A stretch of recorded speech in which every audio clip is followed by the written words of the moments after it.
En poco más de hora y media comienza el primer debate electoral de la campaña. Lo podrán ver en directo en las 7 de Castilla y León Televisión, en las 8 y en nuestra página web. Un cara a cara entre los candidatos de PSOE, PP y Ciudadanos que contará con una intervención telemática por culpa del COVID.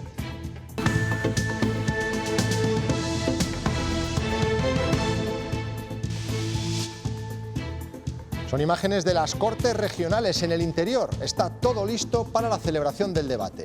Luis Tudanca, Alfonso Fernández Mañueco y Francisco Igea tomarán el pulso a una campaña que no ha hecho más que comenzar. Buenas noches. En esta primera toma de contacto se hablará de la pandemia, de educación o de la fiscalidad, entre otros asuntos. Nos vamos en directo a las Cortes. ¿Han llegado ya los candidatos? Ruth García. No, de momento no han llegado, lo harán a partir de las 9:05, que es cuando está programada la llegada del equipo de Ciudadanos. Lo hará sin su candidato. Francisco Igea presentará o participará en este debate desde su casa por ser positivo en COVID. Después, el siguiente en llegar será el candidato popular, Alfonso Fernández Mañueco, y por último el socialista Luis Tudanca. Los medios de comunicación empiezan a llegar poco a poco al Parlamento Regional, al que será el primer debate electoral de campaña. Una comunidad, esta es una provincia que desde luego necesita del impulso, del acompañamiento del gobierno. Y queremos un gobierno en el que Alfonso Fernández Mañueco tenga las manos libres para aplicar un programa. Hay cosas que no pueden ser y no se les puede mentir. Lo que sí se les puede garantizar es que se va a organizar el sistema sanitario. Hoy, 31 de enero de 2022, se cumplen 2 años desde que se detectó el primer caso de COVID en España. Fue en La Gomera, en las Islas Canarias. Desde entonces, una pandemia con unos efectos devastadores que muy pocos esperaban. Daniel de la Fuente. Sí, esa enfermedad que hace 2 años nos parecía algo lejano se ha convertido en una compañera de nuestro día a día que nadie esperaba ni quería. Hemos tenido que atravesar 6 olas, otras tantas variantes, casi 10 millones de contagios en nuestro país y más de 90.000 fallecidos a lo largo de estos 2 años atípicos que ni siquiera las autoridades sanitarias pudieron predecir. Pensé que el doctor Simón iba a tener razón y que íbamos a tener 5 o 6 casos. Se me ha hecho muy largo y muy pesado. Al principio fue muy complicado. Ya son 19 días sin Esther López y la Guardia Civil continúa con la búsqueda de la joven en Traspinedo, en Valladolid. El fin de semana se realizó una macrobatida. A partir de ahora la investigación se centrará en zonas concretas. Conoceremos la historia de Ismael y de Miguel. Son pareja y han adoptado trillizas. Nos han contado cómo ha sido el proceso. Ni se hace largo ni demasiado duro, aseguran. La clave es tener claro el verdadero sentido de dar este paso. Sus vidas han cambiado, han dado un giro de 180 grados, pero merece la pena. Hay que entender la adopción no como una solución para mi ansia de maternidad o paternidad, sino como una solución para un niño o una niña que no tiene una familia. En el momento en que aceptas eso y te das cuenta de que tú no eres el centro del proceso en el que estás, sino que el centro son otras personitas que aunque no las conozcas ya están ahí, pues todo fluye de una manera mucho más natural. En cuanto al tiempo, esta noche todavía tendremos algunos chubascos en el extremo norte, aunque ya mañana irán remitiendo para dejar una tarde mucho más tranquila. Precaución con las rachas de viento, serán fuertes en áreas de montaña. Primer paso importante de la campaña electoral. Ha llegado el momento del debate entre los candidatos de PSOE, PP y Ciudadanos, que comienza en las Cortes de Castilla y León a las 10:05 de la noche. Volvemos allí en directo. Ruth García, última hora. Bueno, pues seguimos a la espera de la llegada de los candidatos. Recordemos, presencialmente aquí en las Cortes estará Luis Tudanca y Alfonso Fernández Mañueco y Francisco Igea desde su casa. Hemos podido hablar con el equipo de asesores de los 3 candidatos. Nos han dicho que están tranquilos, que están animados. Hoy han tenido las agendas liberadas para poder preparar este debate que va a comenzar con la presentación de los 3 candidatos y después una primera intervención que tendrá una duración de 1 minuto y medio y en el que van a poder lanzar el que será su primer mensaje. El primero en intervenir será el Partido Socialista, después el Partido Popular y por último cerrará Ciudadanos. El orden se ha establecido por sorteo. En este primer debate electoral se van a tratar 5 temas: pandemia, educación, regeneración, fiscalidad y por último despoblación. Ya se vieron las caras en 2019 en un debate, pero entonces era a 4 y todos de forma presencial. Ahora son 3 e IGEA tendrá que hacerlo en la distancia. Sus asesores nos cuentan cómo se encuentran los candidatos. Pues está tranquilo, sereno, bueno, Luis con la humildad que le caracteriza. Pues con muchas ganas, con mucha ilusión y una extraordinaria fortaleza. Como un reto y que a él nunca le asustan los retos y por lo tanto está animadísimo. La munición que cada uno sacará en el debate es a estas horas el secreto mejor guardado, pero la habrá. Un debate como este no se prepara ni los 15 días antes ni una semana antes. Este debate se prepara con todo el trabajo que lleva Luis Tudanca desde hace 2 años y medio que empezó esta legislatura. En los equipos todos se mide al detalle y se preparan todos los escenarios. El único temor de que Tudanca y IGEA intenten convertir este debate en una colección de insultos. La preocupación mayor era eso de tener igualdad de condiciones y los mismos minutos de poder atender a todos y demás, porque al final esa interacción que hay en persona, evidentemente a través de las pantallas no es la misma. Los 3 partidos son conscientes que el debate es una pieza clave en la campaña. En 9 días volverán a verse las caras. Será en el debate producido por Castilla y León Televisión.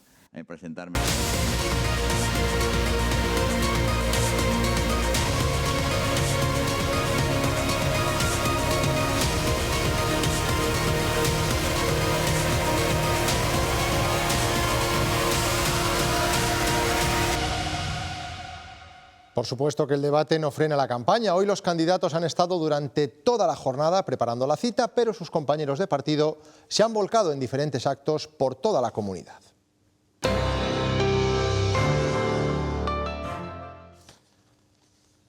El PSOE ha celebrado un acto feminista en Sahagún, en León, donde la vicesecretaria general, Adriana Lastra, ha destacado que la igualdad de género es uno de los pilares para el reparto de fondos europeos. Unas ayudas que permitirán mejorar la vida de las mujeres, sobre todo en el medio rural. Ellas deben ser el dique para emular los resultados de Portugal. Ayer tuvimos un resultado excelente en Portugal, visteis lo que decían las encuestas, ¿no? Y sin embargo llegó la socialdemocracia con Costa a la cabeza y ha sacado un resultado espectacular. Y el próximo 13 de febrero será también el resultado que saque Luis. Es decir, que esta vez no solamente vamos a ganar, sino que vamos a gobernar. Y para conseguirlo hay que movilizar a todo el mundo, fundamentalmente a las mujeres. Porque las mujeres, y eso es algo que tenemos que metérnoslo todas en la cabeza, las mujeres somos el dique de contención de la extrema derecha. El dique de contención de la extrema derecha. La ministra de Ciencia e Innovación, Diana Morán, ha pasado esta tarde por la capital segoviana para prestar su apoyo a la candidatura de Luis Tudanca al gobierno de la Junta. La ministra ha dudado de la capacidad de los populares para ofrecer futuro a nuestra comunidad autónoma. Diana Morán ha personalizado sus críticas en Pablo Casado, a quien ha calificado de negacionista.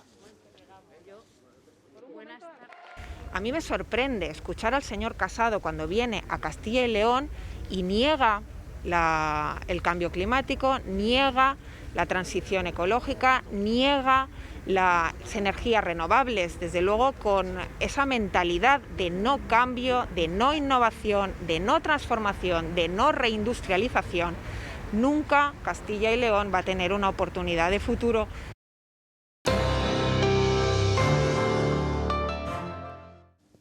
El presidente nacional del PP, Pablo Casado, ha visitado hoy una fábrica de embutidos en Guijuelo, en Salamanca. Ha defendido la calidad de la carne de Castilla y León y ha reiterado que en ningún momento de la cadena de transformación se produce maltrato animal. Ha pedido a los electores que confíen en Mañueco para que pueda gobernar en solitario. Allá donde estamos gobernando, sin necesidad de tener que estar negociando día tras día los presupuestos o las medidas, como pasa en Galicia, como va a pasar a partir de ahora en la Comunidad de Madrid, pues al final los ciudadanos se ven representados y se ven beneficiados. Tampoco entendemos muy mucho como aquellos que dicen que quieren acabar con el Estado de las autonomías se presenten a unas elecciones autonómicas. Pues si no te gusta el Estado de las autonomías, pues no defiendas unas elecciones autonómicas.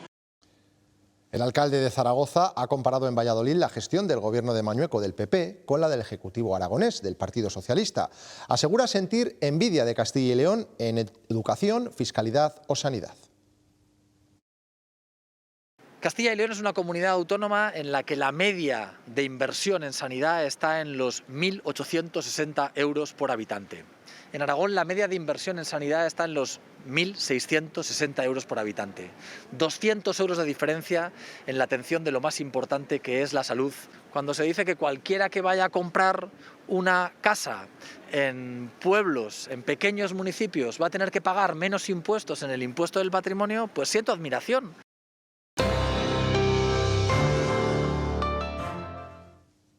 Desde Ciudadanos las críticas han ido hacia Mañueco por convocar elecciones en plena pandemia y han puesto como ejemplo el que Francisco Igea tenga que participar en el debate electoral de forma telemática por estar contagiado. Verónica Casado y Carlota Amigo han insistido en la necesidad de reorganizar el sistema de los consultorios porque es imposible, dicen, abrirlos todos.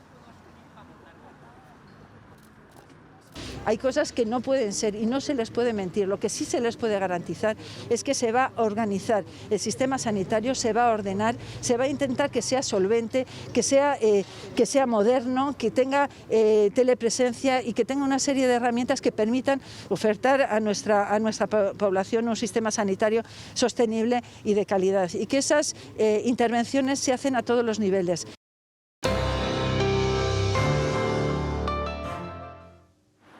Unidas Podemos hace campaña con estos camiones que recorrerán los próximos días Castilla y León. Una crítica, dicen, a las políticas contra la despoblación del PP en los últimos años.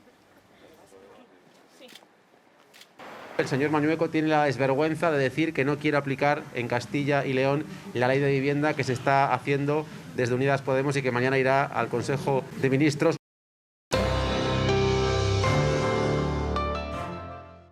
La UPL quiere una campaña centrada en lo cercano. Critican la presencia de líderes nacionales y piden, por ejemplo, abordar la apertura de consultorios rurales.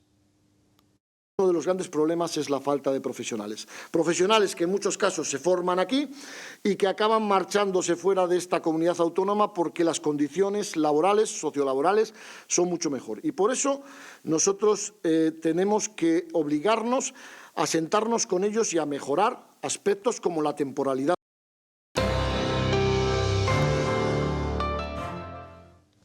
Por Ávila ha presentado su programa centrado en 10 líneas de acción que a su juicio son las principales áreas y carencias que lleva sufriendo el territorio desde hace años. Entre ellas destaca la sanidad, la comunicación y los transportes.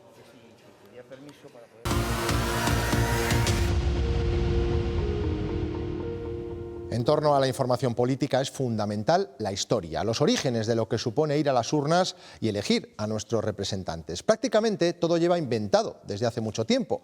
En el Archivo Provincial de Valladolid hemos encontrado cartelería y documentación del siglo XVI. El alcalde antiguo, Francisco Gil, el alcalde segundo, Luis Escobar. Desde los nombramientos de un ayuntamiento en el siglo XVI a las actas de las últimas elecciones. La historia de cómo ha ido cambiando la participación política se guarda aquí en más de 800 cajas como esta. La documentación que explica cómo se organizaban las elecciones, las irregularidades, las quejas, todo lo que está entre bambalinas y que a los ciudadanos no nos llega. Por ejemplo, los documentos notariales que demuestran los frecuentes pucherazos del siglo XIX. Abría la mesa electoral a primera hora de la mañana, empezaban a llegar los electores y se encontraban con que ya la urna ya estaba llena. En los 80 explosionó la sopa de letras de partidos. Este, por ejemplo, es de un mitin aquí en Valladolid, que tras el furor democrático inicial se transformaron o desaparecieron. Como Organización Revolucionaria de Trabajadores, Liga Comunista Revolucionaria. Entre 250 y 300 investigadores visitan al año este archivo para buscar entre legajos nuestras huellas electorales. En Traspinedo, en Valladolid, continúa la búsqueda de Esther López. Lleva 19 días desaparecida. Este fin de semana el pueblo se ha volcado con la familia y con la Guardia Civil en una macrobatida que no ha dado buenos resultados. Los agentes se centrarán ahora en zonas más concretas. Reyes Cabero. Sí, de hecho, durante toda la jornada la labor de la Guardia Civil se ha centrado en realizar rastreos en zonas concretas, buscando indicios concretos. La búsqueda está siendo exhaustiva. Durante toda la jornada, 3 Zodiacs de la Benemérita han estado peinando el río Duero a su paso por esta zona. También los GEAS están buscando en el interior de los pozos, también cercanos a esta zona en la que nos encontramos. Y a esta búsqueda se han unido también las tareas de equipos caninos, así como de drones, así que de momento se descarta convocar cualquier otra batida multitudinaria y hasta ahora de momento se está a la espera de que lleguen los resultados del informe del análisis de los restos biológicos encontrados en el vehículo del único detenido ya puesto en libertad, así como del informe de las imágenes que captaron estas cámaras. Seguimos pendientes de otros casos sin resolver, como el de la muerte del joven de la localidad salmantina de Paradinas, Iván Díaz, el pasado 9 de enero. Su coche apareció accidentado en una zona y su cuerpo a varios kilómetros de allí, junto a la vía del tren, ya en el término de Gimialcón, en la provincia de Ávila. 3 semanas después, el caso sigue bajo secreto de sumario y con una doble instrucción. Han pasado 18 días de la desaparición de Timoteo en Palencia, 18 jornadas en las que no se ha dejado de buscar a este hombre natural de Población de Campos que desapareció de una residencia de Carrión de los Condes. Durante estos días la familia no ha dejado de colaborar en las labores de búsqueda junto a la Guardia Civil y a los voluntarios. Agradecen la disposición de los agentes y de la ciudadanía y piden que no caiga en el olvido la búsqueda de esta persona. Esta mañana se ha producido un incendio en una nave de una granja porcina cercana a la localidad zamorana de Villaralbo. A pesar de que se ha logrado extinguir de manera rápida, los daños son considerables. A primera hora de la mañana se declaraba un incendio en una granja de porcinos situada entre las localidades de Villalazán y Villaralbo. Hasta allí se desplazaban miembros de los bomberos y de la Guardia Civil para tratar de extinguirlo. El fuego ha provocado daños materiales en una sala de destete y ha afectado a 311 lechones. Aún se desconocen las causas del mismo. Desde la cooperativa Covadú, de la que es socio el ganadero, han lamentado el incidente y han declarado que ayudarán al afectado en todo lo que sea necesario. Hoy hemos conocido el barómetro del fraude a las compañías de seguros que ha publicado Línea Directa. En los coches la cifra de engaños ha crecido un 21%. Los problemas económicos generados en las familias por culpa del COVID son, dicen, el motivo principal.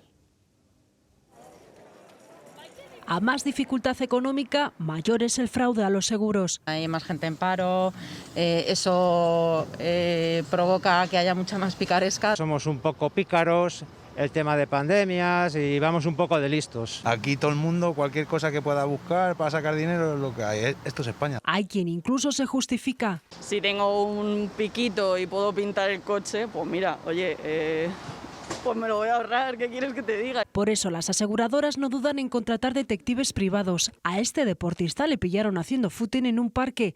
Todo muy normal, si no fuera porque solicitaba 100.000 euros de indemnización por una incapacidad. Al final lo pagaremos todos, las primas se terminarán subiendo si empezamos a defraudar. El perfil de quien intenta engañar existe. Hombre, joven, con un trabajo precario y que intenta incluir en el parte pues daños que son ajenos a ese siniestro. Pero también hay mafias especializadas. Suelen ser muy jerárquicas, con 2 o 3 cabecillas. Generalmente reclaman importes muy elevados que casi multiplican por 7 el de otras estafas más habituales. El mapa del fraude en España se localiza en el sur. Soria y Palencia están entre las 3 provincias que menos intentos de estafas al seguro registran. La Audiencia Provincial de Salamanca ha condenado a un lotero de la localidad salmantina de Ciudad Rodrigo a 3 años y medio de cárcel por apropiación indebida de 236.000 euros. El condenado compartía negocio con otra persona y se había ido quedando con parte del dinero recaudado. Además tendrá que pagar 30.000 euros por daños morales a la otra parte. Sigue siendo necesario que existan más familias que se ofrezcan para adoptar a cierto tipo de menores para los que todavía todos los años se quedan sin familia y están en situación de adoptabilidad. Habiendo niños que quieren tener familia y viendo familias que quieren tener niños, ¿por qué no hacer que ambas partes se encuentren y encajen? O sea, no es tan difícil.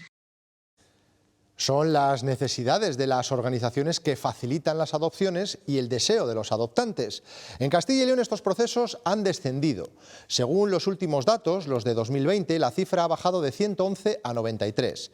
También han descendido los menores que encontraron familia, 52 en 2020, 7 menos que un año antes. Parte de esos menores eran hermanos y fueron adoptados conjuntamente. Es por lo que apostaron nuestros siguientes protagonistas, Ismael y Miguel, que ahora son padres de trillizas.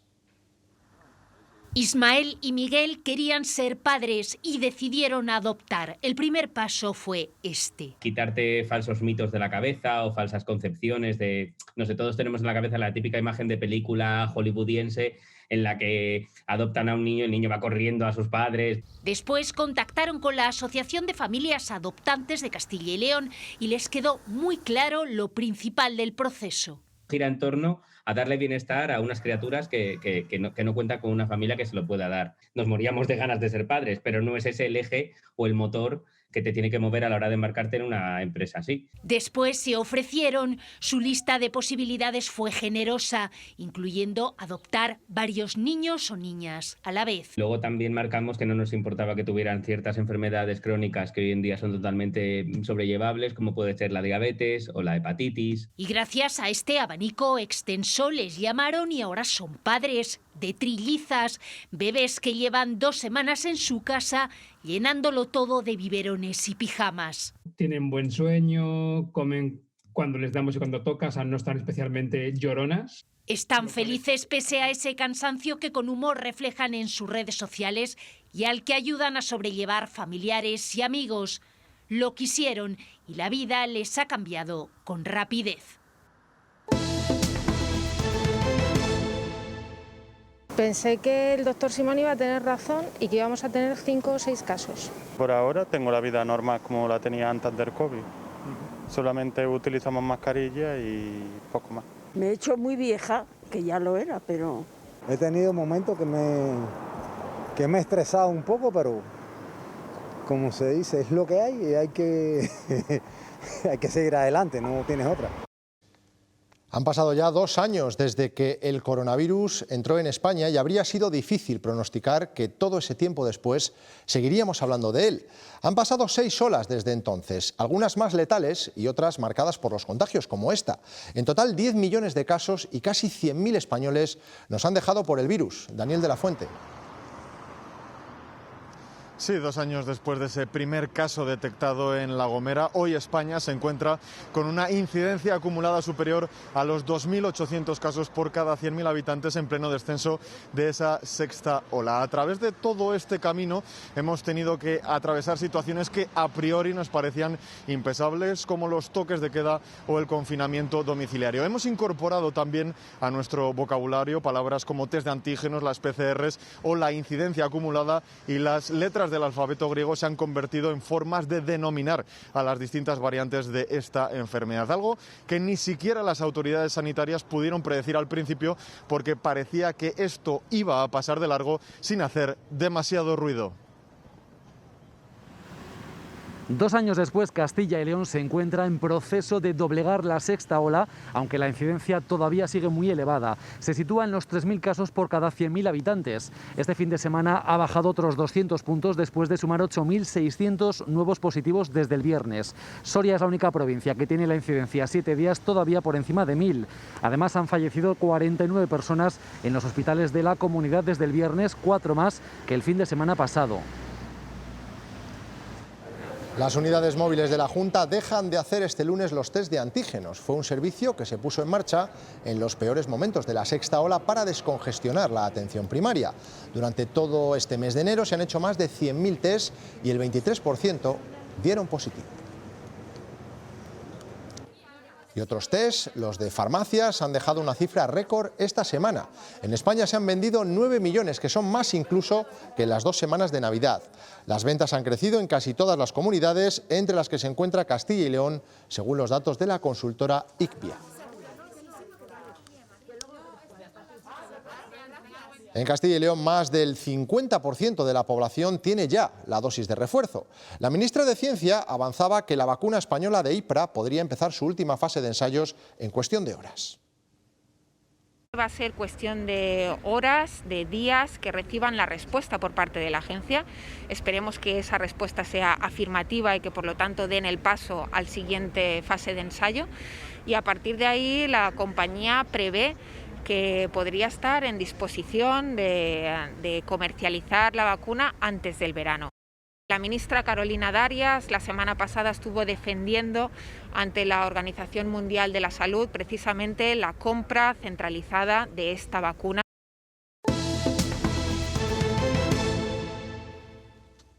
El precio de la luz ha dado un respiro en el último mes, aunque sigue situándose en máximos. Aquí ven cómo ha evolucionado en el último año. Hace 365 días el precio era de apenas 1 euro el megavatio hora. Hoy se paga a 221, pero ha llegado hasta los 400, casi el pasado mes de diciembre. Esa tímida bajada en el último mes ha permitido que el IPC registre un descenso en este primer mes del año. Ha bajado medio punto y se sitúa en el 6%. Los contratos que tengan cláusulas de revisión anual, por ejemplo los alquileres, ya sea en vivienda o en local, van a tener que afrontar subidas importantes. En Salamanca se paga una de las medias más caras de la comunidad y, de hecho, algunos propietarios se plantean no aplicar esta revisión.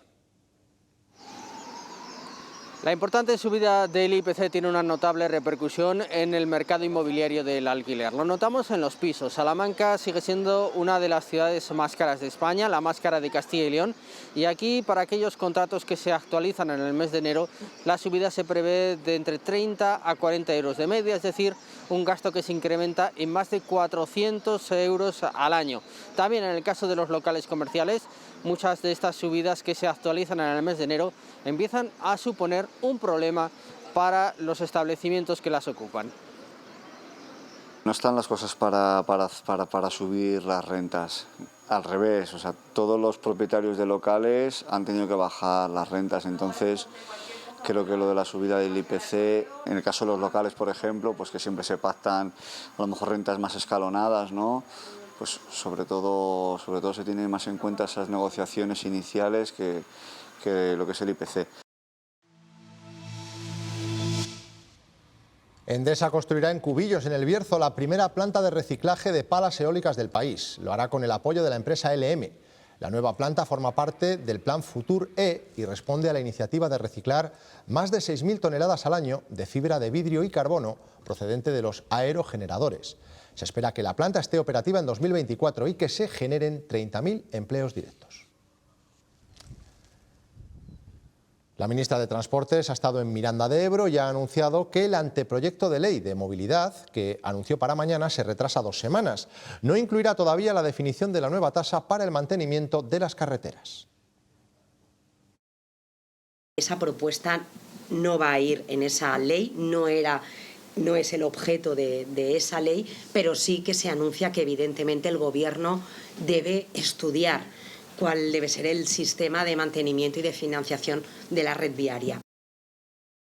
Raquel Sánchez también ha adelantado que el AVE llegará a Burgos en este primer trimestre del año. Al PP no le cuadran las fechas y considera precipitadas las palabras de la ministra, a la que acusan de haber hecho el anuncio en clave electoral. ¿Qué ha cambiado en 20 días? Lo único que ha cambiado es que se ha convocado elecciones en Castilla y León. Es lo único que ha cambiado.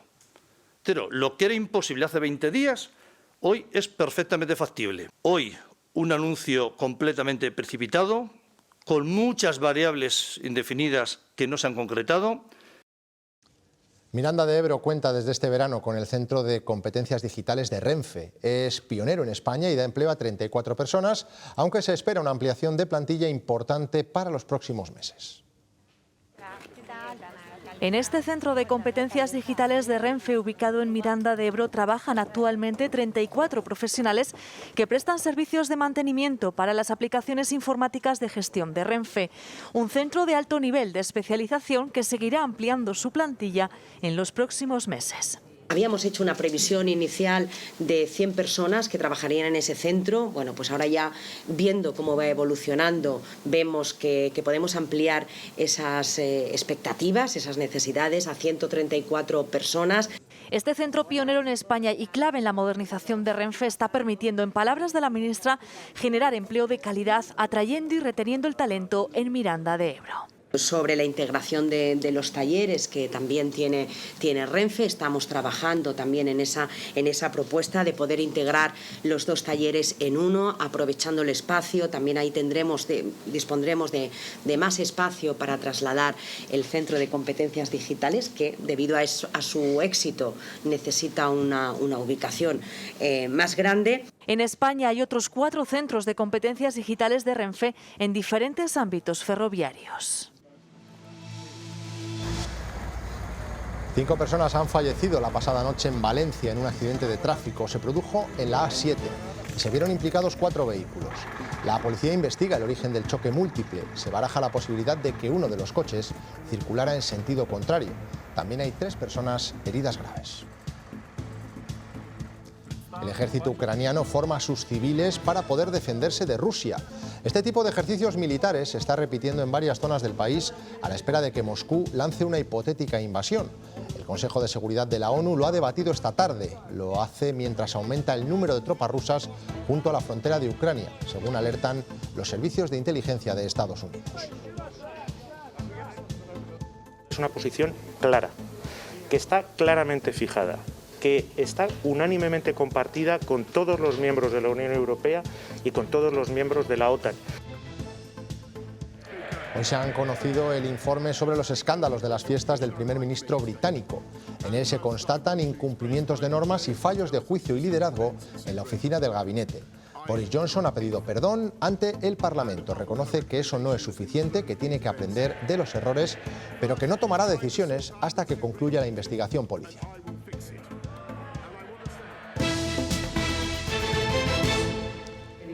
Llegan nuevos turistas internacionales a Segovia, aunque en este caso llegan a trabajar. Empresas e instituciones acogerán desde esta semana las prácticas profesionales de una decena de estudiantes procedentes del Medio Oeste de Estados Unidos a través del Centro de Estudios Hispánicos de Segovia, como forma de mejorar su nivel de español y conseguir más oportunidades laborales. Ojalá que haya una oportunidad para compartir lenguas y intercambiar, porque es muy interesante aprender. Es necesario para tener un trabajo. Es muy excelente si hablas español. La Colegiata de Toro en Zamora recupera alguno de sus tesoros. A esta sala han vuelto hasta 5 cobres que fueron robados en 1981 por Eric el Belga, el famoso ladrón de obras de arte. A lo largo de su vida llegó a realizar más de 600 atracos a iglesias y monasterios de toda España. En el caso del municipio toresano, casi todos pertenecen al pintor José de Paz Rivera. La Dirección General de Bellas Artes y la Policía Nacional iniciaron las investigaciones averiguando que los cobres habían sido vendidos y exportados ilegalmente a Alemania. Las pinturas fueron recuperadas y quedaron depositadas en el Museo Arqueológico Nacional de Madrid. Finalmente, en la mañana del día 23 de diciembre del año pasado, de 2021, fueron restituidos a la Colegiata. Nosotros nos vamos, se quedan ahora con los deportes y luego no se pierdan el primer debate electoral. Desde las 9:30 de la noche, José Luis Martín analizará el previo, el contenido del triple cara a cara y lo que suceda después. Pasen una feliz noche. Adiós.